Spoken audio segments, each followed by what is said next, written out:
Assalamualaikum warahmatullahi wabarakatuh. Perkenalkan, nama saya Raffi Ahnaf Lutfi Ivansyah. NIM saya 2892050021. Prodi Manajemen. Mata kuliah Budgeting. Dosen pengampu Bu Merintan Berliana Simbolon SE AK CA MAK. Fakultas Ekonomi dan Bisnis. Saya kuliah di Universitas Pancasakti Bekasi. Jadi di sini saya ingin menjelaskan tugas UAS saya tentang budgeting, yaitu fungsi penganggaran penjualan. Jadi di sini saya ingin menjelaskan tentang budgeting anggaran penjualan. Yang pertama, pengertian anggaran penjualan. Pengertian anggaran penjualan menurut M. Navarin 2007, anggaran penjualan merupakan rencana tertulis yang dinyatakan dalam angka dari produk yang akan dijual perusahaan pada periode tertentu. Selain itu, menurut Darsono dan Arif Parwanti 2008, anggaran penjualan ialah rencana pendapatan revenue perusahaan dalam kurun waktu 1 tahun atau lebih. Menurut Tendi Haruman dan Sri Rahayu 2007, pengertian anggaran penjualan adalah budget yang direncanakan secara lebih terperinci penjualan perusahaan selama periode yang akan datang, yang di dalamnya meliputi rencana tentang jenis kualitas barang yang akan dijual, jumlah kuantitas, harga barang, waktu penjualan serta tempat atau daerah penjualannya. Mengapa diperlukan anggaran penjualan? Yaitu anggaran penjualan sangat dibutuhkan bagi perusahaan sebagai dasar dalam menetapkan jumlah barang yang akan dijual yang tentunya berpengaruh langsung bagi pendapatan usaha perusahaan. Anggaran penjualan juga dapat menjadi dasar kuantitas kinerja perusahaan baik dalam segi waktu maupun strategi dan kebutuhan lainnya. Anggaran penjualan ini dapat dijadikan sebagai pedoman dalam pengambilan keputusan lebih lanjut bagi manajemen.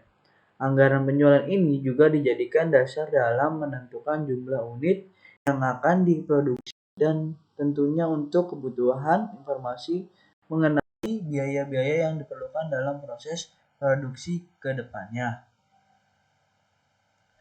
Apa akibat tidak disusunnya anggaran penjualan? Yaitu dapat tidak disusunnya anggaran penjualan bagi perusahaan. Perusahaan tidak akan memiliki dasar kinerja karyawan dan target penjualan yang akan dicapai mengenai usaha mereka di masa depan, yang tentunya akan mengakibatkan tidak teraturnya kinerja karyawan di perusahaan. Hal apa saja mempengaruhi saat penyusunan anggaran penjualan? Yang pertama, di sini ada data penjualan sebelumnya atau kuantitas dan harga jual. Yang kedua, target penjualan yang akan direalisasikan atau kuantitas. Yang ketiga, harga jual yang akan direalisasikan. Yang keempat, variabel independen atau faktor bebas yang mempengaruhi anggaran penjualan atau jika dalam metode analisis regresi. Yang kelima, penjualan industri sekitar.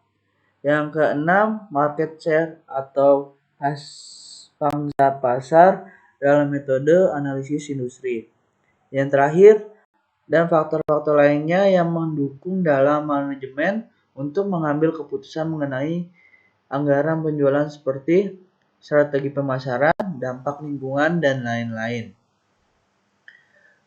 Jelaskan metode penyusunan anggaran penjualan ada 3. Yang pertama, metode least square, yaitu merupakan salah satu metode berupa data deret berkala atau time series yang mana dibutuhkan data-data penjualan di mana lampau melakukan peramalan penjualan di masa datang sehingga dapat ditentukan hasilnya. Yang kedua, metode trend moment, yaitu merupakan metode analisis yang dapat digunakan untuk keperluan peramalan dengan membentuk persamaan Y sama dengan A ditambah B X besar atau Purnomo 2019. Yang terakhir, yang ketiga, metode kuadrat, yaitu salah satu metode analisis vegetasi berdasarkan suatu luasan petak. Contoh bentuk petak contoh yang digunakan pada metode kuadrat yaitu bentuk persegi panjang. Di sini ada contoh soal yang saya harus jelaskan. Jadi menyusun anggaran rencana penjualan untuk 6 bulan pertama tahun 2020 dari perusahaan makanan dan minuman Tuk-Tuk. Nah, di sini rencana penjualan dari Januari, Februari, Maret, April, Mei, Juni. Nah, untuk Januari di sini ada 2 juta, Februari ada 2.250.000, untuk yang Maret ada 2.500.000, yang April ada 2.750.000, untuk yang Mei 3 juta, ini 3.250.000. Yang pertama di sini syarat pembayaran 40%, penjualan tunai dan 60% penjualan kredit. Pola pembayaran kredit adalah 75% 1 bulan dan 25% 2 bulan. Penjualan bulan November dan Desember 2019 masing-masing sebesar 1.500 dan 2.000. Untuk yang ketiga, jumlah bad debt diperkirakan sebesar 0,5% dari penjualan kredit. Yang bawah diminta buatlah anggaran per bulan Januari sampai dengan Juni 2020. Yang A anggaran penerimaan cash, yang B anggaran piutang, yang C anggaran bad debt, allowance atau cadangan piutang tak tertagih. Nah, di sini untuk jawaban yang sudah tertera, yang di bulan November ada 1.500.000, untuk yang Desember 2 juta, Januari 2 juta, Februari 2.250.000, Maret 2.500.000, yang April 2.750.000, yang Mei 3 juta, untuk yang Juni ada 3.250.000. Nah, di sini ada penjualan kredit sekitar 60% dan untuk 40%-nya itu tunai. Nah, di sini ada dari bulan Januari, Februari, Maret, April, Mei, Juni. Nah, untuk yang sampingnya ini November, Desember, Januari, Februari, Maret, April, Mei, Juni. Nah, jadi yang pertama ini di bulan Januari ke November itu totalnya dari 25% dikali dengan yang harga November ini, lalu nanti dikurang dengan 0,5% dengan harga 60%, yaitu hasilnya sekitaran 370.500. Nah, untuk yang bagian Januari ke Desember ini ada sekitaran 60%. Nah, 60% ini dari kreditnya dikali dengan 75% dengan harga dari Desember ini.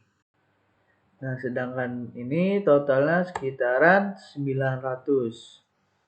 Nah, untuk yang Februari ke Desember ini ada 25%.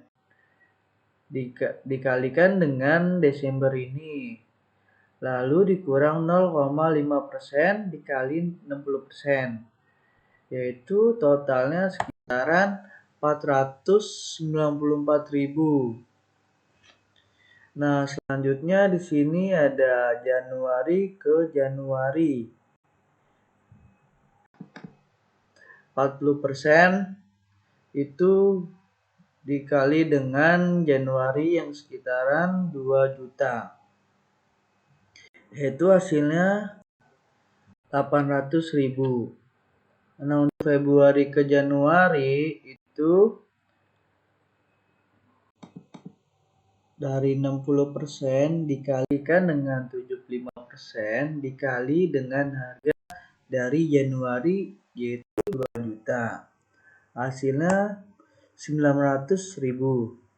Untuk yang bagian Maret ke Januari itu totalnya sekitaran 494.000. Nah, lanjut ke Februari. Februari itu ada sekitaran 40% dikalikan dengan 2.250 itu dengan hasil 900.000. Untuk yang Maret ke Februari ini, jadi 60% itu dikalikan 75% dikalikan dengan harga Februari 2.250.000. Lanjut yang bagian April ini untuk 25% dikalikan dengan harga Februari 2.250 dikurang 0,5% dikali 60% dikali dengan harga 2.250.000 dengan total 555.750 rupiah. Selanjutnya di sini ada Maret ke Maret dengan 40% dikalikan dengan 2.500.000 dari bulan Maret, yaitu total hasilnya 1 juta. Untuk bagian yang April ini kita ada 1.125.000 itu dari 60% dikalikan 75% dikalikan dengan Maret ini dengan harga 2.500.000 dengan hasil 1.125.000. Nah, untuk yang bagian Maret ini 25% ini dikalikan dengan harga Maret ini 2.500.000 dikurang dengan 0,5% dikali 60% lalu dikalikan lagi 2.500.000 dengan hasil 617.500 rupiah. Untuk bagian April ke April itu ada 40% dikalikan dengan 2.750.000. Jadi hasilnya 1.100.000 rupiah. Untuk yang bagian Mei ini ada 60% dikalikan dengan 75% dikalikan dengan harga 2.750.000. Jadi hasilnya 1.237.500 rupiah. Selanjutnya di sini di bulan Juni. Di bulan Juni 25% dikalikan dengan harga April 2.750 dikurang 0,5% dikali 60% dikalikan dengan 2.750.000. Hasilnya 679.250 rupiah. Lanjut di sini ada bulan Mei ke Mei dengan 40% dikalikan 3 juta dengan hasil 1.200.000. Yang untuk Juni ke Mei ini ada 60% dikalikan 75% dikalikan dengan 3 juta dengan hasil 1.350.000 rupiah.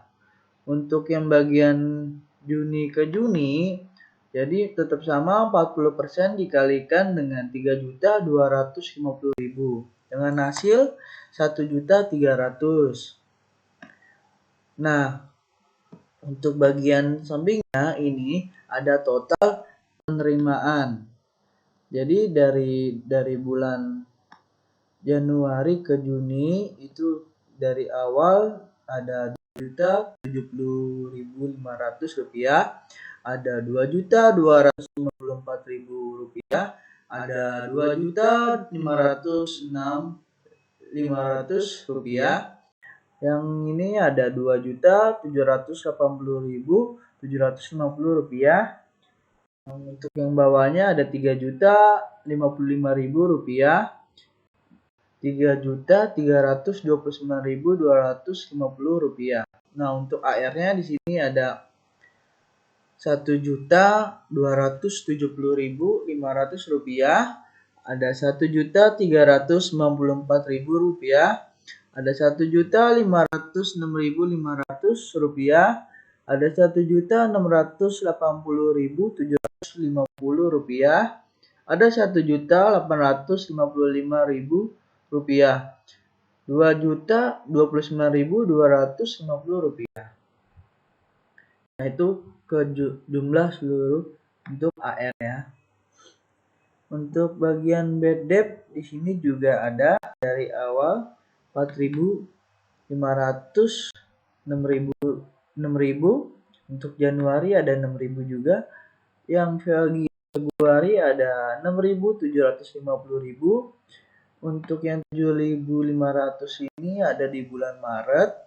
Untuk bagian April ada 8.250.000. Yang bagian ini ada 9.000. Yang bagian Juni ada Rp9.750. Nah, jadi total bad debt ini dijumlahkan dari sini ke sini. Lalu di sini ada 0,5% dari penjualan kredit. Jadi sekian dari presentasi dari saya. Mohon maaf kalau ada kekurangan kata, mohon dimaafkan. Terima kasih.